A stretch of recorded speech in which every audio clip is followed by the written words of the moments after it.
സംസ്ഥാന വനമഹോത്സവത്തിന് തുടക്കം. ഈ മാസം 7 വരെ വനംവകുപ്പ് സംഘടിപ്പിക്കുന്ന മഹോത്സവത്തിന്റെ സംസ്ഥാനതല ഉദ്ഘാടനം തിരുവനന്തപുരത്ത് മന്ത്രി എ കെ ശശീന്ദ്രൻ നിർവഹിച്ചു. 1950 മുതൽ ജൂലൈ ആദ്യവാരങ്ങളിൽ നടത്തിവരുന്ന വനം പരിസ്ഥിതി സംരക്ഷണ പ്രചാരണ പരിപാടിയാണ് വനമഹോത്സവം. വനമഹോത്സവത്തോടനുബന്ധിച്ച് നിരവധി കർമ്മ പരിപാടികളാണ് വകുപ്പ് രൂപം നൽകിയിട്ടുള്ളത്. പരിസ്ഥിതി പുനഃസ്ഥാപനവുമായി ബന്ധപ്പെട്ട പ്രദേശങ്ങളിലെ വനവത്കരണം, പരീക്ഷണ വനങ്ങളുടെ പുനരുദ്ധാരണ പ്രവർത്തനങ്ങൾ, സർക്കിൾ, ഡിവിഷൻ, റേഞ്ച് തലങ്ങളിലും നിരവധി പരിപാടികൾ വനമഹോത്സവ വാരാചരണത്തിന്റെ ഭാഗമായി നടത്തുന്നുണ്ട്. വനശ്രീ ഓഡിറ്റോറിയത്തിൽ നടന്ന ചടങ്ങ് മന്ത്രി എ കെ ശശീന്ദ്രൻ ഉദ്ഘാടനം ചെയ്തു.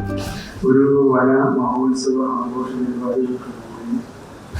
നാം തുടക്കം കുറിക്കുകയാണ്. ആകർഷകമായ വൈവിധ്യങ്ങളോടെ ഈ പരിപാടി നടത്താൻ മുന്നോട്ട് വന്ന ഇതിൻ്റെ സംഘാടകരുമെല്ലാം ഞാൻ ആദ്യമായി എൻ്റെ അഭിനന്ദനങ്ങൾ അറിയിക്കുകയാണ്. രാജ്യാന്തര പരിസ്ഥിതി ചലച്ചിത്രങ്ങളും ഡോക്യുമെന്ററികളും ഉൾപ്പെടുത്തിക്കൊണ്ട് മയിൽപീലി എന്ന പേരിൽ പരിസ്ഥിതി ഫിലിം ഫെസ്റ്റിവലും വനമഹോത്സവത്തിൽ ഉൾപ്പെടുത്തി സംഘടിപ്പിക്കുന്നുണ്ട്. ചടങ്ങിൽ വനമിത്ര പുരസ്കാര വിതരണം, മികച്ച വിദ്യാവനത്തിനുള്ള അവാർഡ് വിതരണം, പുതിയ വാഹനങ്ങളുടെ ഫ്ളാഗ് ഓഫ്, കേരളത്തിലെ സംരക്ഷിത വനപ്രദേശങ്ങളെക്കുറിച്ചുള്ള കോഫി ടേബിൾ ബുക്കിന്റെ പ്രകാശനം എന്നിവ മന്ത്രി നിർവഹിച്ചു.